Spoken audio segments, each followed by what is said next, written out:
Hello students, कैसे हैं आप लोग। उम्मीद करता हूँ ठीक होंगे। मैं मोहम्मद अजमल अंसारी, विज्ञान अध्यापक, आज की कक्षा में आपका स्वागत करता हूँ। तो आज हम विज्ञान विषय के अंतर्गत आज का जो हमारा टॉपिक होगा वो होगा आनुवंशिकता यानी हेरिडिटी। ठीक है, तो आज हम हेरिडिटी के विषय में जो है जानेंगे। तो फर्स्ट ऑफ ऑल ये हम जान लेते हैं कि हेरिडिटी क्या है, यानी आनुवंशिकता कहते आखिर किसको है। तो एक अंग्रेजी में कहावत है कि लाइक बिगेट्स लाइक। ठीक है, यानी इसका मतलब ये है कि प्रत्येक जीवधारी अपने ही समान संरचना एवं गुणों वाली संतानों को जन्म देते हैं। ठीक है, इसका मतलब यही है कि जैसा जीव है उसका बच्चा भी वैसा ही होगा। अब ये नहीं कह सकते हैं कि भैंस है तो उसका जो बच्चा होगा वो गाय जैसा होगा, बिल्कुल नहीं हो सकता है, भैंस ही होगा। ठीक है, बकरी है तो उसका बच्चा भी बकरी ही होगा। ठीक, तो अलग अलग जितने भी जाति के जीव हैं उन सभी जो है जातियों के जीव उनके जैसे ही होंगे। मुर्गी का बच्चा मुर्गी ही होगा, बत्तख नहीं हो सकता है। तो वो जीव अपने ही जैसे जीवों को जन्म देते हैं। ये अध्ययन जो हम करते हैं उसको आनुवंशिकता के अंतर्गत जो है रखा जाता है। तो आइए हम लोग स्टार्ट करते हैं कि आनुवंशिकता आखिर है क्या। तो आनुवंशिकता को जानने के लिए जैसा आपके व्हाइट बोर्ड पे स्पष्ट है, आप इसको नोट करना चाहते हैं तो पॉज बटन दबा के इसको नोट भी कर सकते हैं। ठीक है, चलिए हम स्टार्ट करते हैं आनुवंशिकता। आनुवंशिकता क्या है? हेरिडिटी। तो जीवधारियों के अनेक लक्षण माता पिता के माध्यम से उनकी संतानों में पीढ़ी दर पीढ़ी चलते रहते हैं। संतानों में माता पिता से प्राप्त इन गुणों को पैतृक गुण या आनुवंशिक लक्षण कहते हैं। अब जैसे माता पिता हैं, ऐसे हमारे माता पिता हैं, तो कुछ ना कुछ ऐसे जो गुण हैं, जैसे लंबाई हो गया, त्वचा का रंग हो गया, आंख हो गया, हेयर स्टाइल हो गया, ये क्या है, ये हमारे जो है माता पिता से थोड़े बहुत ये क्या होंगे, मिलते रहेंगे। या ये भी हो सकता है कि कुछ ऐसे भी जो गुण हैं जो हमारे अंदर हैं वो हमारे दादा दादी या नाना नानी से भी मिलते हैं। तो वो जो गुण है हमारे दादा दादी के या नाना नानी के वो हमारे माता पिता में आया और फिर माता पिता के द्वारा हम में आ गया। ठीक है, तो अब हम यही कहते हैं कि आनुवंशिक लक्षण कौन है? वही लक्षण जो माता पिता से उनकी संतानों में पीढ़ी दर पीढ़ी यानी एक पीढ़ी से फिर दूसरी पीढ़ी फिर तीसरी पीढ़ी में आते रहते हैं, ऐसे जो है ऐसे गुणों को पैतृक गुण या आनुवंशिक लक्षण कहते हैं। ठीक है, बात समझ पा रहे होंगे आप हमारी। अब जो है हम आगे ये देखते हैं कि जीवधारियों की एक पीढ़ी से दूसरे पीढ़ी में विभिन्न लक्षणों के प्रेषण या संचरण को आनुवंशिकता कहते हैं। और ये जो विभिन्न लक्षण जो एक पीढ़ी से दूसरे पीढ़ी में जो जा रहे हैं, जो प्रेषित हो रहे हैं, यानी एक पीढ़ी में आया और फिर उसके बाद दूसरी पीढ़ी में चला गया, तो ऐसे जो हमारे लक्षण जो चल रहे हैं, एक दूसरे में चल रहे हैं, एक क्रिया जो चल रही है या संचरण जो हो रहा है, ठीक है, उसको हम आनुवंशिकता कहते हैं। तो आनुवंशिकता समझ रहे होंगे आप। जीवधारी अपने ही समान संरचना एवं गुणों वाली संतानों को जन्म देता है, यानी बकरी का बच्चा बकरी होगा, भैंस का बच्चा भैंस ही होगा। ठीक है, बिल्ली का बच्चा बिल्ली ही होगा। ठीक है, तो ये जो संचरण है ये ऐसा जो है क्या है, चल रहा है, और इस संचरण को हम क्या करते हैं, आनुवंशिकता कहते हैं।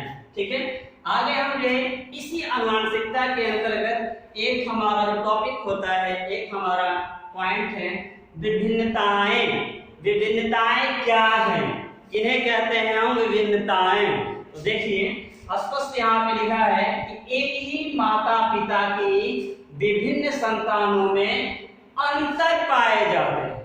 ठीक है, एक ही माता पिता के विभिन्न संतानों में अंतर पाए जाते हैं। जैसे हम ये समझ लेते हैं कि जैसे एक माता पिता है, ठीक है, या जैसे हमारे माता पिता हैं, तो हम जितने भी 2-4 भाई बहन जो हैं उनमें सब में ये नहीं है कि सब हम अपने माता पिता जैसे ही होंगे, कुछ न कुछ जो है अंतर होगा। वो क्या क्या अंतर हो सकता है? हमारे रंग रूप में अंतर हो सकता है, हमारी कद काठी में अंतर हो सकता है, हमारी आवाज में अंतर हो सकता है, हमारे चाल ढाल में अंतर हो सकता है। ठीक है, वैसे ही जो है अब किसी दूसरे जाति के जीव की हम बात कर लेते हैं। जैसे मान लीजिए एक बकरी है, उसके जो है 2 बच्चे होते हैं, तो ये नहीं है कि दोनों बच्चे एक ही जैसे रहेंगे, वो दो बच्चों में आपस में कुछ विभिन्नताएं जरूर रहेंगी।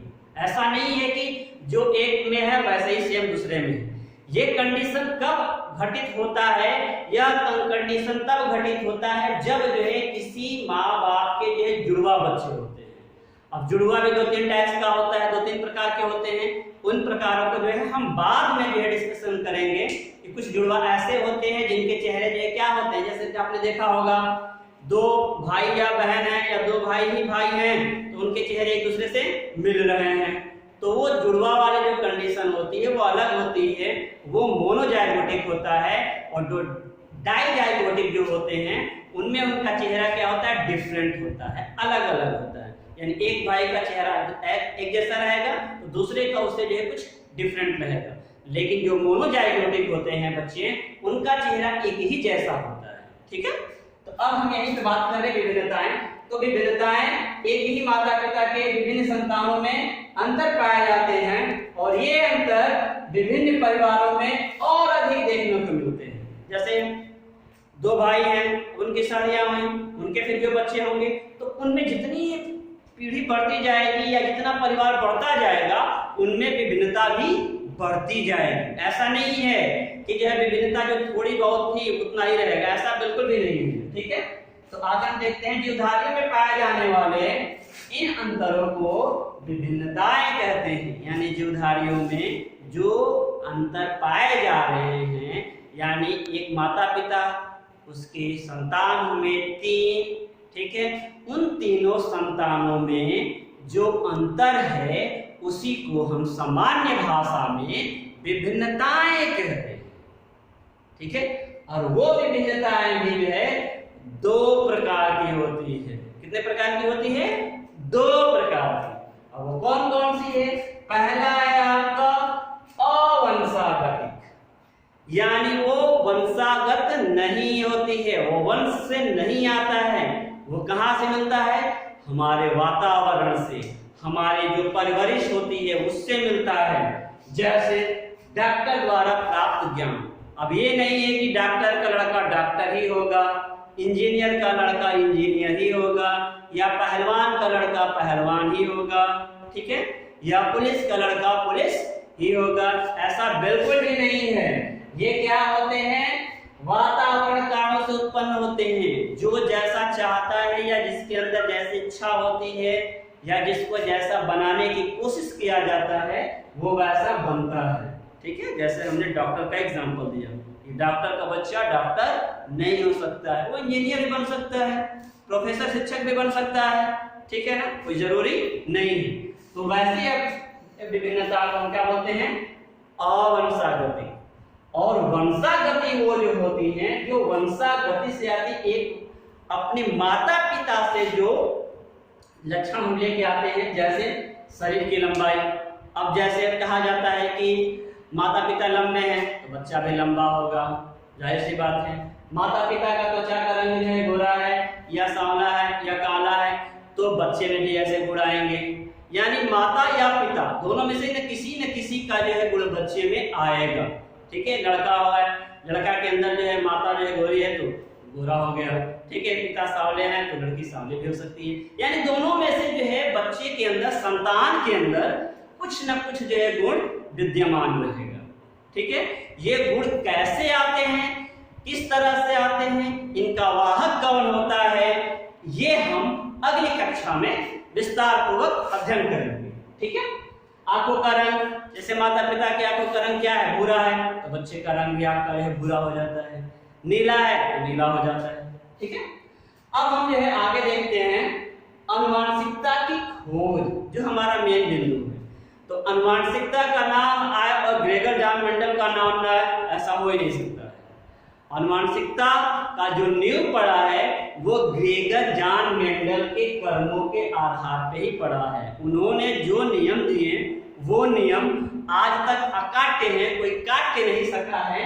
इसीलिए जो है ग्रेगर जॉन मेंडल को अनुवांशिकता पिता कहते हैं। अनुवांशिकी का पिता किसे कहते हैं? ग्रेगर जॉन मेंडल को। ये क्वेश्चन याद रखिएगा, एक नंबर में भी आपसे पूछा जा सकता है कि अनुवांशिकी के पिता कौन है?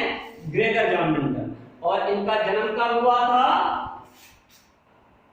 सन 1822 में ऑस्ट्रिया के हिंजेनडार्फ नगर के सिलिसिया ग्राम में, मतलब छोटा सा गांव सिलिसिया है, ठीक है, ऑस्ट्रिया देश के हिंजेनडार्फ एक शहर है, वहां के छोटे से गांव में जो है आपका जन्म हुआ था ग्रेगर जॉन मेंडल का। ये शिक्षा प्राप्त करने के बाद ऑस्ट्रिया के जो है ब्रून शहर में पादरी बने। इन्होंने अपनी शिक्षा प्राप्त की और शिक्षा प्राप्त करने के बाद ऑस्ट्रिया के ब्रून शहर में पादरी की इन्होंने जो है नौकरी कर ली।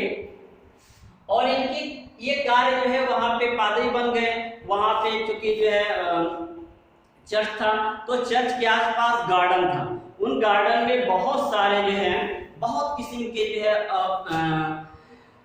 पौधों का पूरा संग्रह था। तो उसमें उन्होंने ये देखा कि वहां पे एक गार्डन भी है, ठीक है, उस गार्डन में उसका जो है बोटेनिकल नेम यानी वनस्पतिक नाम होता है पाइसम सेटाइवम। याद रखिएगा, उस गार्डन का क्या नाम होता? Pisum sativum. उसी पे उन्होंने अपना अध्ययन किया और अपने अध्ययन को प्रकाशित किया।